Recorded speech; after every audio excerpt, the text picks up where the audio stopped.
The song reminds me of someone I dreamt to be.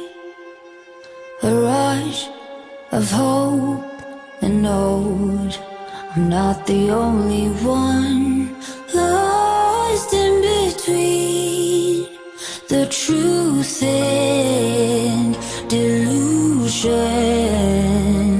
Maybe life is supposed to be so beautifully strange. Of all the things I wanna be, maybe I'm supposed to be so beautifully strange. I'm falling into reverie. Maybe I'm supposed to be so beautifully strange.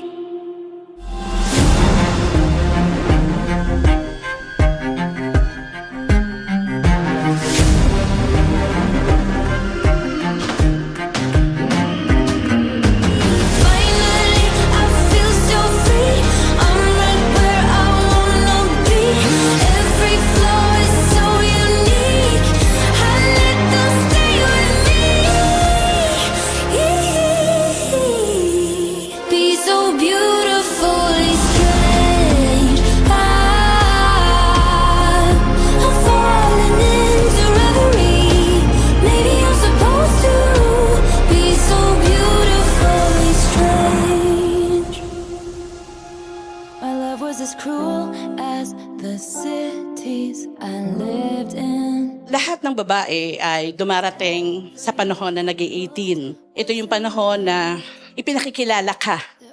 No, ipinakikilala tayo ng mga magulang natin sa mga madlang people. Kaya nga debut kung tawagin. Dahil 18 ka na, legal age ka na kung tutuusin. So sa akin lang sana maging responsible enough ka sa lahat ng mga bagay na darating sa'yo, sa lahat ng mga desisyon, kasi iba na yung haharapin mo ngayon. This day is going to be one of the many milestones you'll have in your life. So, ang wish ko is i-cherish mo to and celebrate this day with love, joy, and gratitude in your heart. And wish ko na sana matupad lahat ng wishes mo. And as you go through life, you'll know what to prioritize in your life. So, okay lang to have fun, okay lang to have a little bit of romance right then and there. Pero you have to always remember your priorities in life, and that would be yourself and of course your family. And I trusted the wicked, clearing the air. I breathed in the smoke. Maybe you ran. Importante kasi yung masaya ka para yung saya mo, maisi-share mo yun sa mga taong nakapaligid sa'yo. Especially dun sa mga taong importante sa'yo. Value the trust and freedom na ibinigay sa'yo ng mga magulang mo, ng mga lola mo, ng mga taong nagmamahal sa'yo. Kasi napakaswerte mo dahil nagtiwala sila sa'yo. So, dapat pahalagahan mo yun.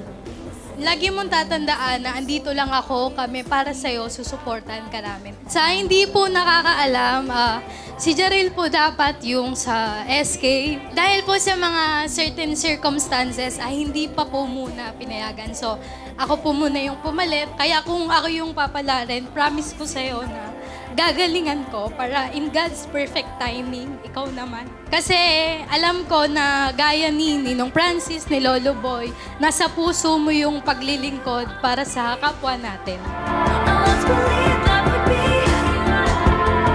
but it's golden, and I can still see it all. Back and forth from New York. I once believed I would be, but it's golden, like daylight. Papasalamat ako sa ating Panginoon dahil itong batang to lumaki ng maayos, mabait, masunurin, madaling utusan, hindi ito nagrereklamo pag inuutusan. Kahit anong ginagawa niya, basta pag inutusan, lalo na ako pag nag-utos sa kanya, andyan talaga siya, sumusuporta talaga siya sa akin. At pasasalamat ko sa Panginoon dahil itong batang to malambing, hallelujah. Lalo na pag may kailangan, pahalik-halik sa akin itong apo ko to. Parang kailan lang, kalong ka namin. Ngayon kami nang kakalungin mo. Ang masasabi ko, isintro mo sa puso mo, sa buhay mo si God. Diyan tayo malakas. Determinasyon, lakas ng loob. Kahit anong larangan, ang nasuko hindi nagwawagi.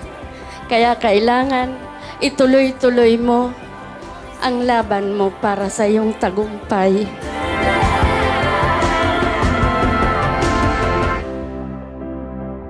Like daylight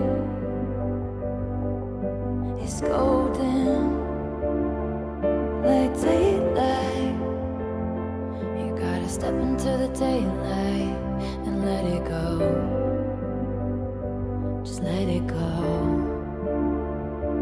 Let it go.